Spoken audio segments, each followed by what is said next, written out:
ఆయన hospital admit అయినాక మేము ఒకరోజు షూటింగ్ ఆఫ్ చేసి ఎవరన్నా డైరెక్ట్ని పెడదామా ఏం చేయాలి అంటే ఇక 2-3 రోజులు అయిన తర్వాత ఛాన్స్ లేదని చెప్పేసి కిడ్నీ ఫెయిల్ డాక్టర్. ఓకే. అందరం కూర్చున్న తర్వాత ఇక ఎవరు వద్దు, మళ్ళీ ఎవరన్నా కొత్త వాళ్ళు వస్తే ఇబ్బంది అవుద్ది, మళ్ళీ మారుస్తారు అన్నయ్య చేయాలని అందరం మేమంతా పట్టుబడితే చివరికి ఆయన డెసిషన్ తీసుకొని సార్ నేనే చేస్తానని ఆయనే చేశారు. ఒకరోజే రామచంద్ర గారు ఒకరోజే అండి. కానీ ఆయన పేరు వేసినట్టున్నారండి.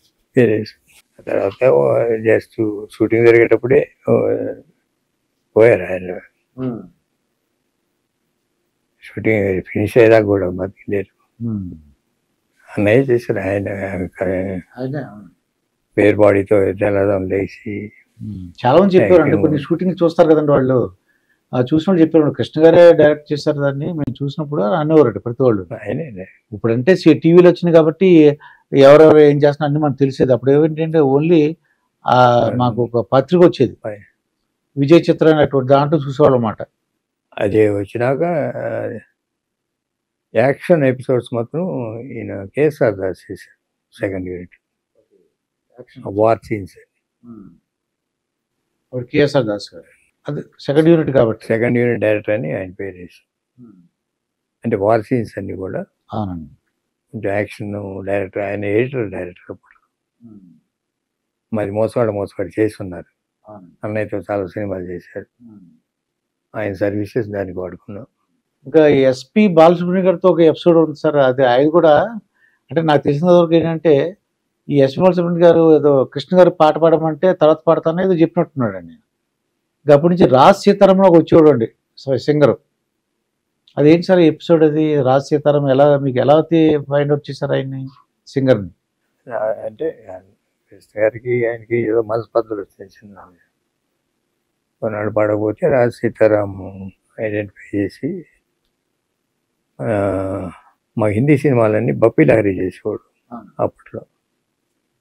మాది మత్వాలా కానీ మవాలి అని పాతాళ భైరవి చేస్తే అతనికి వాయిస్ వినిపిస్తే చాలా బాగుందని మాకు సింహాసనంలో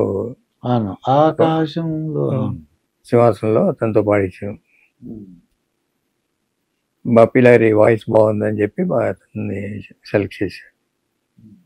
తర్వాత కొన్ని సినిమాలు పాడాడు. ఈ లోపల బాలసుబ్రహ్మణ్యం గారు కృష్ణ గారు ఎక్కడో కలిసి మాట్లాడుకున్నారు.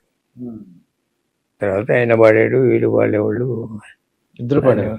అసలు ఏంటి సార్ గొడవ చెప్పొచ్చండి అన్న? అది దేని మనస్పర్ధలు అంటే ఏమిటని? అంటే ఒక్కడు ఏదన్నా కాల్ సీట్ ఇవ్వకపోవటం ఇట్లాంటిది ఏమన్నా ఉంది అంతే. అంటే ఫస్ట్ నుంచి అన్నయ్య ఎంకరేజ్ చేశాడు బాలసుబ్రహ్మణ్యాన్ని. అప్పుడు రామరా నాగేశ్వరరావు ఘంటసాల పాడించిన కృష్ణ గారి పాటలన్నీ బాలసుబ్రహ్మణ్యం పాడేవాడు. మాకు బాగుండేది. అది బాలసుబ్రహ్మణ్యం సినిమా కూడా తీశారు కృష్ణ గారికి. రెమ్యునరేషన్ ఇచ్చినా ఇవ్వకపోయినా ఎప్పుడు అడిగేవారు కాదు. అది పద్మాలయ స్టూడియోస్ సినిమాలు వస్తున్నాయి సార్ ఇప్పుడు ఏమన్నా?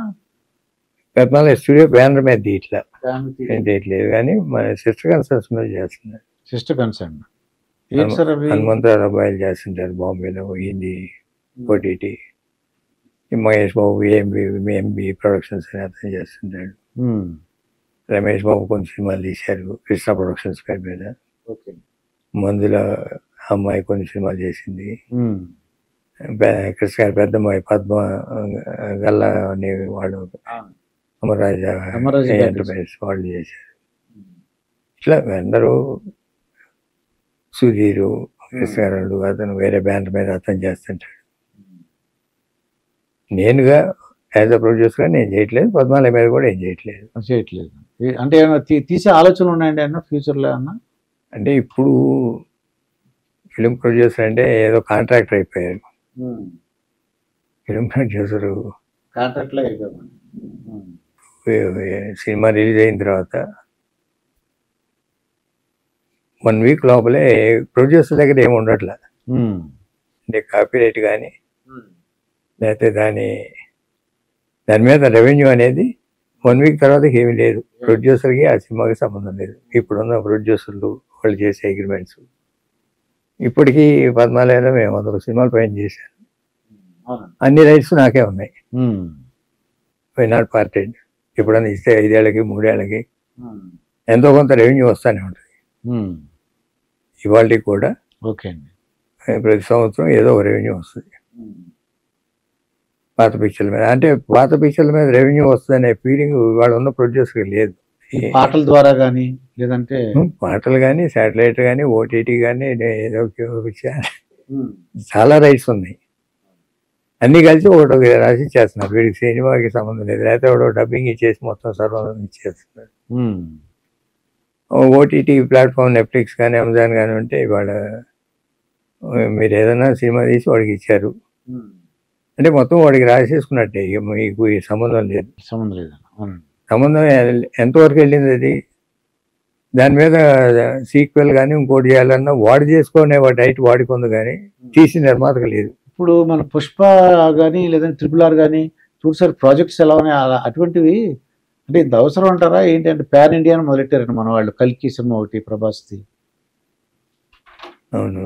ఎంత అంటే ఎక్కువ సంవత్సరాలు పడుతుంది, ఎక్కువ బడ్జెట్తో ఉంటున్నాయి. బడ్జెట్ ఉన్న రెవెన్యూ వస్తుంది కదా. When you are going to other languages, హిందీలో వస్తుంది, తమిళ వస్తుంది, మలయాళం వస్తుంది, హిందీ, లేకపోతే అబ్రాడ్ ఓవర్సీస్ వస్తుంది. ఓకే అండి. రెవెన్యూ వస్తేనే చేసేది. రెవెన్యూ లేకపోతే ఎవడు ఏం చేయలేరు. అవతల రెవెన్యూ ఎప్పుడు వస్తుంది? ఆర్టిస్ట్ వల్ల రాదు. కంటెంట్ సబ్జెక్ట్లో అదర్ లాంగ్వేజ్కి వెళ్ళాలంటే సబ్జెక్ట్ కావాలి. ఓకే. సబ్జెక్ట్ లేకుండా నువ్వు ఫ్యామిలీ సబ్జెక్ట్ తీసుకెళ్ళి అదర్ లాంగ్వేజెస్. పుష్ప ఏంటంటే హిందీ థియేట్రికల్ బాగా చేసింది. హిందీ థియేట్రికల్ ప్రొడ్యూసర్గా లేవు. వీళ్ళు ఎవరికో ఓటీటీకి అమ్మితే వాడి దగ్గర ఉన్నాయి. ఓకే. వాడికి అసలు రిలీజ్ చేసి థియేట్రికల్ రిలీజ్ చేసే ఉద్దేశం లేదు. వాడు ఏ సినిమాలు థియేట్రికల్ రిలీజ్ చేయలే అంతకుముందు. హిందీ రైట్స్ కొంటూనే ఉంటాడు. వీళ్ళు ఎమ్మటి పడ్డారు మాకు వెనక్కి ఇమ్మని థియేట్రికల్ వరకు. ఒకదానికి ఇస్తే ఇది అవుద్ది, ప్రాబ్లం అవుద్దని చెప్పి నేనే రిలీజ్ చేస్తానని చేశాడు. పబ్లిసిటీ కూడా చేయకుండా పుష్ప. ఆ కరోనా టైంలో అసలు రిలీజ్ లేని లేవు హిందీలో. బాగా చేసింది. చిన్న థియేటర్లు, సింగిల్ థియేటర్లు, వీటన్నిటిలో యాక్షన్ పిక్చర్ కదా, అందువల్ల బాగా చేసింది. ఇప్పుడు పుష్ప 2 మరి అంటే దాని మీద వచ్చిన సీక్వెల్ కాబట్టి దీనికి ఓపెనింగ్ ఉంటుంది.